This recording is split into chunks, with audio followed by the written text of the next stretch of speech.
Come closer. The shadows have missed you, and tonight they have a new story to tell. Welcome to Scary Stories After Dark.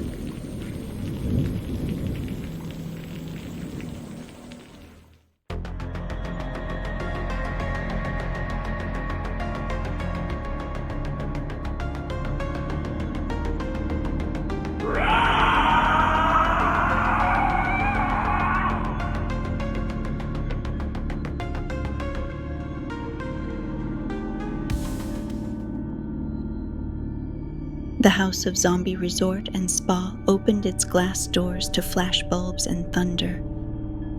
Marble floors gleamed like wet bone, cameras clicked, guests in leather jackets and sequined dresses toasted the future. A luxury horror experience, banners read, every letter flickering blood red when lightning hit the windows. A bellhop rolled a champagne cart across the lobby. The elevator dinged softly behind him. Ding. He turned. A woman stepped out, pale, wobbling on heels. Mascara melted into bruised shadows. She reached for his arm. "Ma'am, are you okay?" he asked. Her pupils dilated like black suns. She opened her mouth to speak and vomited blood onto the marble. For one long, electric second, the crowd laughed. They thought it was part of the show. Then she bit through the bellhop's cheek. Glass shattered. Someone screamed. The band's synth kept droning, a broken loop of sweet dreams crackling through the speakers as guests scattered. Security rushed forward. One guard slipped in blood. Another tore at his radio. The infected woman fell, convulsing, her fingers scraping the floor until nails snapped. "Please, somebody help her," a manager shouted before she lunged again, taking a chunk from his throat. The lights dimmed. Welcome to the immersive era of horror. A pre-recorded voice chimed over the speakers. Your nightmare begins.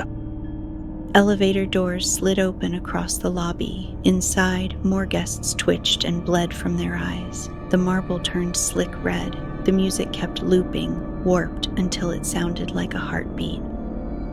Up on the mezzanine, Olivia, Cora, Tucker, Gunnar, Mateo, and Knox froze beside the cocktail bar.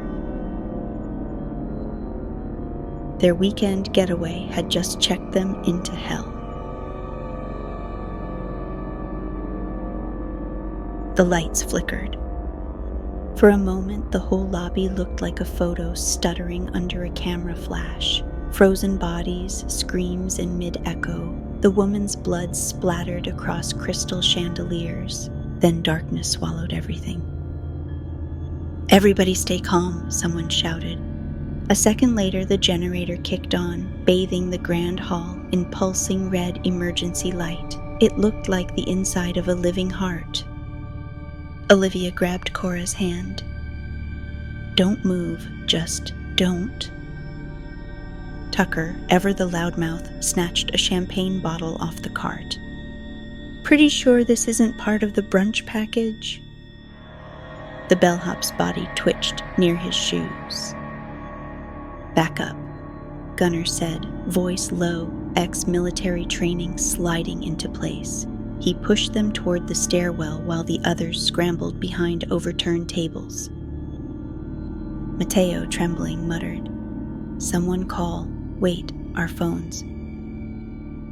"They're locked up, genius," Knox barked. "Retro weekend, remember?" A distorted jingle burst from the lobby speakers. Thank you for choosing House of Zombie, where terror never checks out. The guests screamed. Doors slammed automatically around the lobby perimeter, metal shutters sealing the exits with a hiss. Someone pounded on the front glass, their palms leaving streaks of blood. "Power cut?" Olivia asked.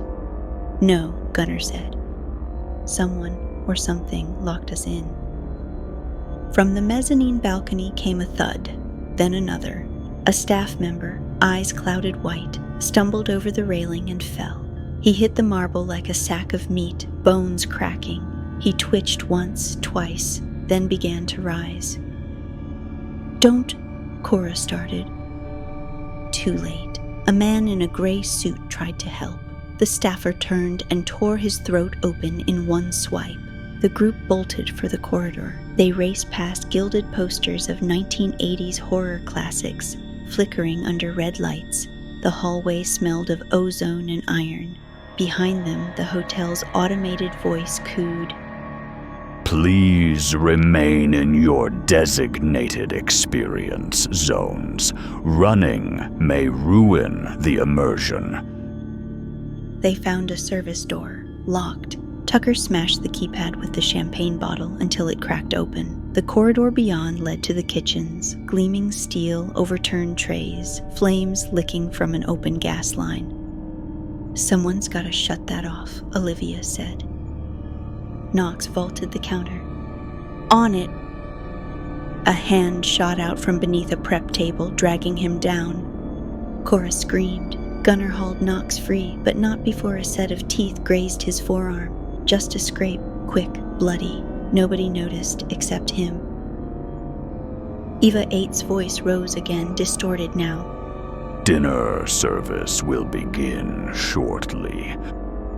Somewhere deeper in the hotel, alarms blared, doors clanged. The emergency lights began to spin like sirens. The 6 ran into the stairwell, breathing ragged, hearts pounding, while above them something pounded back on the metal door. When it burst open, they saw the horde, bellhops, chefs, and guests, all twitching, blood-misted, eyes white and wide. "Run," Gunnar growled. They did. The camera would fade out on the echo of that single metallic slam behind them. Earlier that afternoon, a bright yellow convertible curved up the wooded road, tires crunching over wet leaves. A sign swung in the breeze, House of Zombie Resort and Spa, a new wave of luxury horror. Neon red script, chrome edges, 80s perfection. Tucker drummed on the dashboard to take on me. "I swear, if this place doesn't have a fog machine, I'm leaving a 1-star review." "Please," Cora said, sunglasses low on her nose. "You still haven't reviewed that dentist who saved your molar." Olivia laughed from the passenger seat. "Because he was cute?" "Because he was terrifying," Tucker shot back. "Have you seen a drill that close to your soul?" In the back seat, Gunnar leaned between them, combat boots propped on a duffel bag. "You 3 forget this is supposed to be relaxing. Halloween weekend, 5-star beds, 0 responsibility." Matteo raised his camera, snapping a Polaroid of the sign. The picture developed slowly in his hand, colors washing in. "Relaxing? The resort's literally called House of Zombie. If this turns into a snuff film, I'm haunting you." Knox snorted. "Joke's on you, man. I don't believe in ghosts." Thunder rolled somewhere far off. The hotel appeared through the trees, massive, gothic, glass panels gleaming like ice, statues flanking the entrance. A valet in crisp uniform stepped forward as they parked. "Welcome to House of Zombie," he said, with a too-wide smile. "Please surrender any phones, smart devices, or recording equipment for the immersive experience." Olivia frowned. "Wait, seriously?" "Hotel policy," the valet chirped. "For authenticity. You'll find life simpler when there's nothing to distract you from the atmosphere." The group exchanged looks. "Guess it's vintage weekend," Cora said, sliding her phone into the velvet pouch he offered. "If Freddy Krueger calls, tell him I'm busy." Inside, the lobby glittered. Marble staircase, chandeliers, a massive VHS wall playing muted clips from 80s horror trailers. Guests posed for Polaroids in front of faux graveyards and velvet ropes. Everything smelled like expensive perfume and faint ozone. A hostess guided them to check-in counters shaped like old movie ticket booths. As they signed waivers, Olivia noticed a faint humming from the ceiling speakers. A voice looped beneath the music, whispering something too low to catch. "What did that just say?" she asked. The hostess blinked. It sounded like, "Probably part of the ambience, ma'am." Smile. "You'll love it here." Mateo's Polaroid camera clicked again. He waved the picture in the air. The image slowly formed, the 5 of them and the hostess. But behind her, through the glass doors, stood a figure no one remembered seeing, gray skin, eyes blurred white, watching. Mateo frowned, pocketing it. Tucker slung an arm around Olivia. "Let's find the bar before you talk yourself into ghosts." They disappeared into the glittering corridors, laughter echoing. And the camera panned back to the front desk, where the hostess quietly rubbed at a cut on her wrist that hadn't been there before. Golden dusk spilled through the glass atrium of House of Zombie. By sunset, the resort looked less like a hotel and more like a movie set built for ghosts. Smoke machines puffing at the entrance, colored spotlights painting the marble red and blue. The Halloween Eve festivities were in full swing, every guest wrapped in faux glamour and cheap horror makeup. A synthwave remix of Thriller thumped through the lobby as Olivia and Cora swept down the grand staircase in matching black lace dresses. Tucker wolf whistled from below, a neon drink in his hand. "Ladies of the Apocalypse," he said. 10 out of 10 would panic with again. Cora smirked. "Careful, I might hold you to that when the zombies come." "You think they'd start with you?" Tucker teased. "I've got first to die written all over me." "More like first to trip over your own ego," Knox called, adjusting his leather jacket as he passed. Laughter spilled between them, genuine, easy. The kind of sound that made the audience forget for a moment what was waiting in the walls. Mateo filmed the glittering crowd on his old VHS camcorder, narrating in his mock documentary voice. Day 1, no signs of the undead, but an alarming number of mullets. Gunnar chuckled, arms crossed. "Let the record show, I told you this theme was cursed." "Relax," Olivia said, stealing his drink. "It's supposed to feel creepy, that's the point." She looked out across the ballroom. The chandelier lights refracted off the mirrored walls, multiplying everyone into endless reflections. In one of them, she thought she saw a guest standing too still, eyes white under the strobe. When she blinked, he was gone. "Olivia?" Cora asked. "Nothing," she smiled thinly. "Just nerves." The resort's voice system clicked on. "Guests of the house," said EVA8, cheerful and metallic. "Welcome to the zombie prom. Midnight buffet will be served by our lovely undead staff. Please remain in costume at all times for authenticity." Applause, laughter, glasses clinking. Staff in vintage tuxedos glided through the crowd carrying trays of crimson cocktails. One waitress brushed past Olivia, her skin cold, her smile too wide. A faint red line marked her wrist beneath the glove. "Did you see that?" Cora whispered. "Probably fake blood," Olivia replied, but she couldn't shake the feeling that it wasn't. Later, the 6 gathered at the pool, their private invitation spot. The surface shimmered under blue lights, steam curling into the night. A sign read, "VIP Midnight Gala, restricted access. "Feels like we shouldn't be here," Mateo muttered. "That's exactly why we should," Tucker grinned, tossing his shirt aside and cannonballing in. Water splashed across the deck. The others laughed, even Gunnar for once. For a heartbeat, they were just friends again. Then from the far end of the pool, something thudded against the glass wall that overlooked the forest. A shape, human, smearing red across the window before sliding out of view. "Did you?" Knox began. "Probably another prop," Olivia said, but her voice didn't sound convinced. The intercom buzzed to life again, garbled this time. "Midnight, Sir, Vice, please remain in the..." The message cut out in a static hiss. From somewhere deeper in the hotel, a single scream rose, faint and distant. They all froze. The lights flickered once, then twice. And just like that, everything went dark.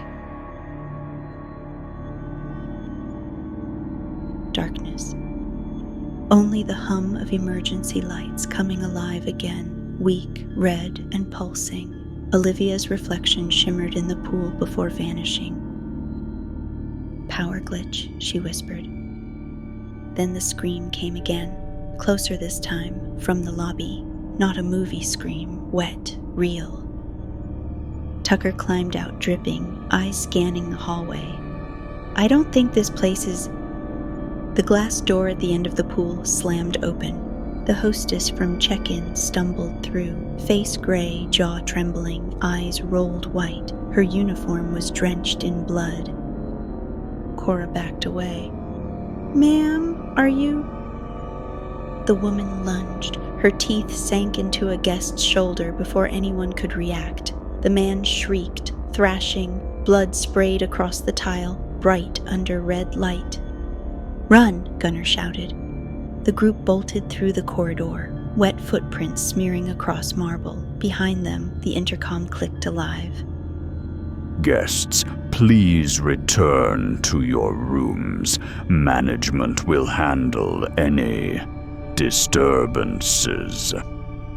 They turned a corner, chaos everywhere. Guests clawing at locked doors, a bellhop convulsing on the floor, someone pounding on an elevator button that would never light again. EVA 8's voice echoed, calm and wrong.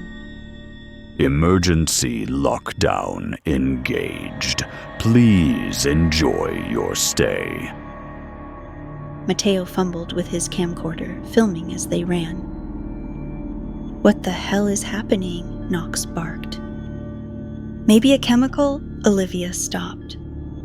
Down the hall, 3 staff members moved in jerky, broken steps, eyes gleaming white under the red lights.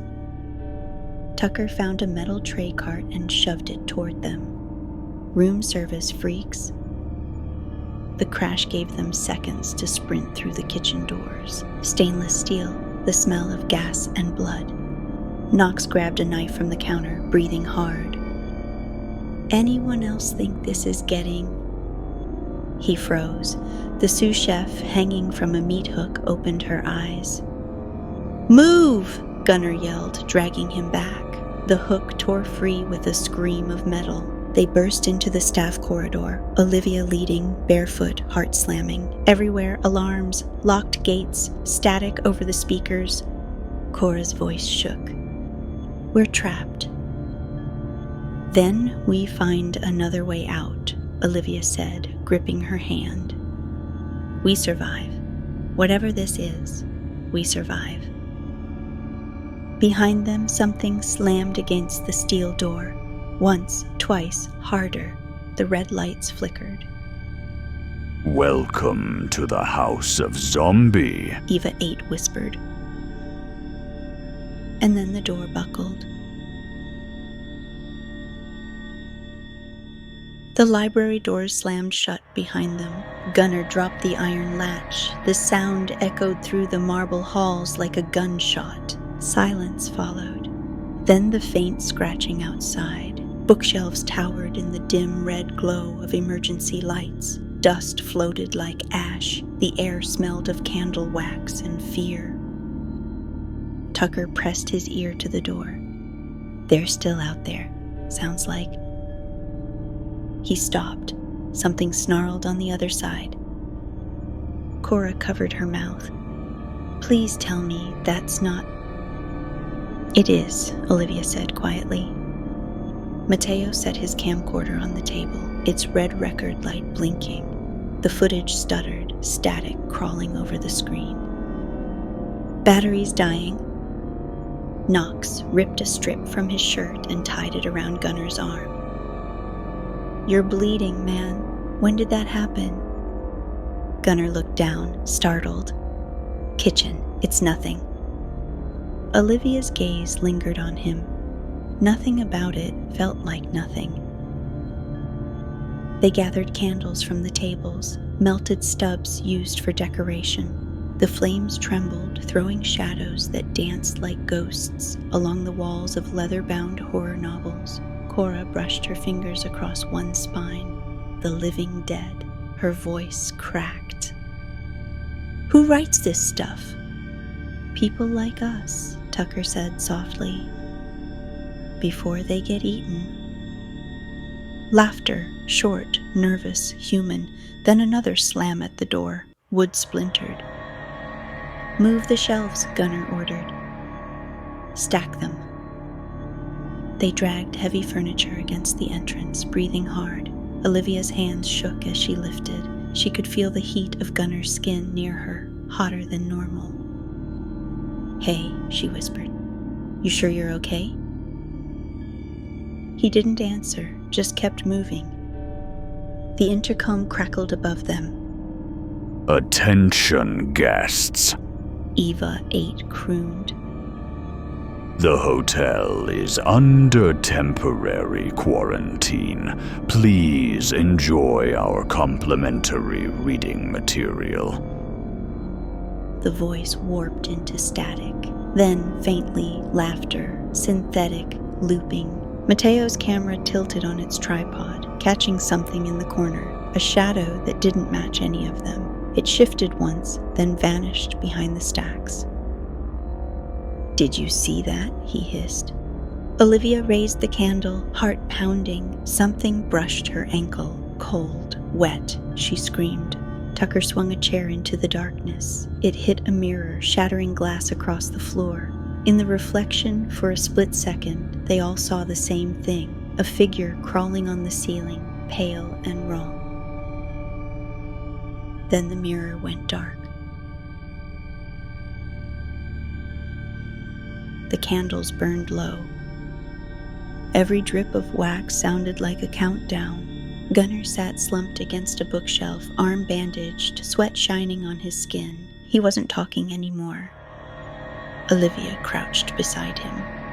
You're burning up. I'm fine, he rasped. His eyes flicked to hers, too quick, too bright. It's just a scratch. Cora whispered to Tucker. He's not fine. Tucker kept his voice low. Don't say it. Not yet. The door rattled again, dull, heavy thuds from outside. Every few minutes the growls came closer, then wandered away. The infected were learning the halls. Mateo replayed the camcorder footage on its tiny screen. The image stuttered, frames melting together, someone crawling on the ceiling, then nothing. He turned it off, face pale. There's something else in here with us. Knox tried to sound tough. We can handle it. But his knuckles were white around the knife. Olivia looked at Gunner again. His breathing was shallow now. He gripped his arm like it hurt down to the bone. Then he jerked. Everyone froze. He gasped, a sound like tearing paper, and slammed his back against the shelf. Books rained down around him. His skin rippled under the candlelight, veins surfacing like black wires. Gunner! Olivia grabbed his shoulders. Stay with me. Get back, Knox shouted. For a moment, Gunner's eyes cleared. He looked right at her. "Liv," he whispered. "It's inside me." Then his pupils blew wide and his mouth snapped open in a silent scream. Cora screamed first. Tucker dragged her behind a table. Mateo swung the camera like a club. The lens cracked. Olivia didn't move. She couldn't. Not until Gunner's hand shot toward her face. Knox tackled him, pinning him down. "Help me." It took all three of them, Knox, Mateo, Olivia, to hold him. His muscles flexed, unnatural strength surging. Then, just as fast, he went still. His chest rose and fell. His eyes, colorless now, blinked slowly. "Liv," he rasped. "I can still hear you." She leaned closer. "What?" "The pain, it's gone. I can see in the dark." They all froze. "What do you mean, see?" Tucker asked. Gunner turned his head toward him. "Exactly what I said." His pupils glowed faintly, silver under the candlelight. Outside, the pounding stopped. The growls faded. Olivia realized every infected creature in the hallway had gone silent, listening. The library smelled of smoke and sweat. Nobody spoke for a long time. Gunner sat on the floor, eyes still faintly glowing. The fever had broken, but his veins shimmered silver under the skin. "Say something," Tucker muttered. "Anything that makes sense." Gunner stared at his hands. "I'm not changing. I was, but now it stopped." Olivia knelt beside him. "You shouldn't even be awake." "Maybe I'm the lucky one." He looked up, that half smile still his, just sharper. "Or maybe you all are." Knox paced the room. "This is insane. You get bit, you turn. That's the rule." "Unless the rule doesn't apply to us," Cora whispered. They turned to her. She was holding one of the old leather books that had fallen during the fight, the title worn off, the cover cracked. Inside, between the pages, lay a photograph, a man in a lab coat standing beside a much younger version of the resort, House of Lazarus Experimental Facility, 1964. Olivia frowned. "Lazarus." Cora read the faded caption. "Human immunoresponse to viral reanimation." Mateo's voice trembled. "Reanimation, as in..." "Zombies," Tucker finished. Cora flipped more pages, newspaper clippings, test photos, handwritten formulas. Then, at the bottom of the page, a single note. "Subject families relocated to preserve generational variants. Bloodline immunity confirmed." Olivia's stomach dropped. "Families." Gunner looked at her. "You think that means..." "Yes." Her voice was barely a whisper. "Us." Knox shook his head. "No way." Cora pointed to the next photo. A group of children, 5 boys and a girl, each with a small crescent scar at the base of the neck. Olivia reached behind her collar. Her fingers found it, smooth, familiar. The scar she'd always joked came from falling off a bike as a kid. The room went still. Outside, a chorus of moans rose, echoing through the vents, but none of the infected dared come closer. Gunner stood, stronger now, eyes silver and steady. "They're afraid of us." "Why?" Tucker asked. "Because we're not food anymore," Gunner said. "We're the hunters." EVA 8's voice purred through the intercom, softer now. Welcome back, primary subjects. Every candle blew out at once. The lights snapped back on, harsh, white, sterile. For the first time, the hotel looked less like Gothic luxury and more like a lab, metal under marble, wires under wallpaper. Olivia blinked against the brightness. The silver in Gunner's veins pulsed faintly, matching the hum in the floor. Primary subjects. EVA-8 repeated, calm and mechanical. Phase 2 may commence. Phase 2, Tucker barked. We're not your experiment. Correction. You always were. Something clicked behind the walls, locks disengaging, the sound of doors opening, everywhere. Cora gripped a broken chair leg like a bat. They're coming. Then we don't hide, Gunner said. We finish this. He moved first, fast, almost a blur. When the first infected burst through the doorway, he met it head-on, shoving it backward into the hall. The impact cracked tile. Knox followed, knife flashing. Cora swung. Tucker grabbed a fire extinguisher and slammed it into a face with a shout that was half terror, half laughter. Olivia felt something bloom in her chest, heat, then clarity. She could see every movement before it happened. She ducked under a claw, twisted, drove a shard of mirror into a throat. Blood sprayed against the white walls, sizzling faintly where it touched them. Mateo's camera, still rolling, caught the moment the group shifted from prey to predators. Holy hell, he breathed. We're actually alive, Olivia finished. They fought their way down the corridor, the resort shaking with alarms. Each hit, each strike felt guided, as if something deep in their blood remembered how. At the end of the hallway, the grand doors to the ballroom slid open on their own. Inside, hundreds of infected waited, motionless, heads turning in unison toward the survivors.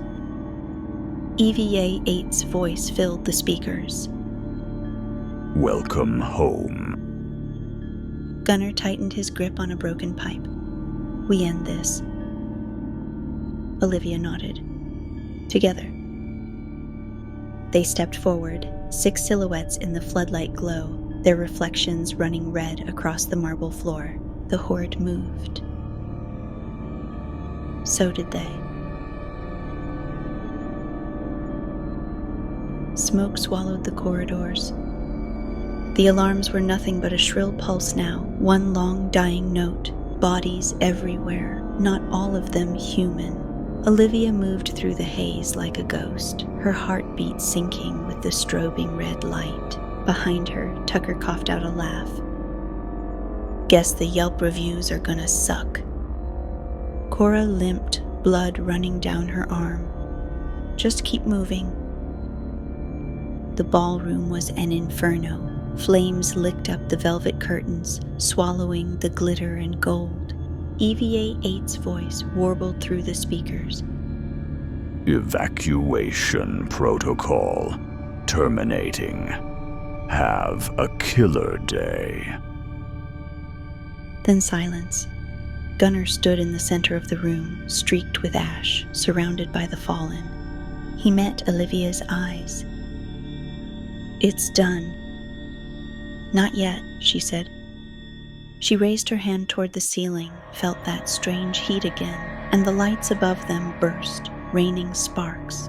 The fire took the rest of the hotel. They ran, down stairwells, through smoke, across the flooded lobby where the marble floor had cracked open to reveal metal, an old hatch, stamped Lazarus facility. They didn't look back. Outside, dawn was breaking through the trees. Cold blue light washed over them. For the first time, the woods were quiet. Knox fell to his knees, laughing breathlessly. We made it. Cora leaned on him. Tucker dropped beside them, panting. Mateo lifted his camera. The last sliver of battery flickered green. He pointed it at the smoking ruins behind them. Tell me this is over. he said. Olivia stared at the rising sun, silver still glinting faintly in her pupils. I think it's just beginning. Far away, deep under the rubble, a single red light blinked on. A mechanical voice whispered through static.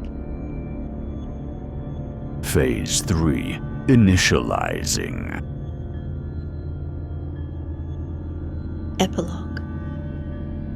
A month later, the woods around the ruins of House of Zombie were still sealed off by police tape, but that didn't stop the tourists. They came with cameras, whispering, stepping over scorched earth to snap photos of the melted sign half buried in ash. Only one piece of the hotel still stood, the old library tower, blackened but intact. When the wind hit just right, a faint voice drifted from inside. Welcome, guests. Olivia stood at the tree line, hood pulled low. The silver in her eyes was gone, or maybe hidden. She watched the tower, silent, a shape of resolve and warning. Behind her, the others waited by a rusted car. Cora turned the key, the engine coughing to life. Are you sure you're ready to leave it? She asked. Olivia looked once more at the smoke curling from the ruins. I'm not leaving it, she said. I'm making sure it doesn't wake again. The wind shifted, warm, almost human, and for a second the voice of EVA-8 murmured through the static of the car radio. Phase 3, complete. Olivia exhaled, slow and steady. Not if I can help it. She got in, slammed the door, and the car disappeared down the empty road as the first snow began to fall. Back at the ruins, one of the shattered mirrors flickered with light, and a single reflection smiled.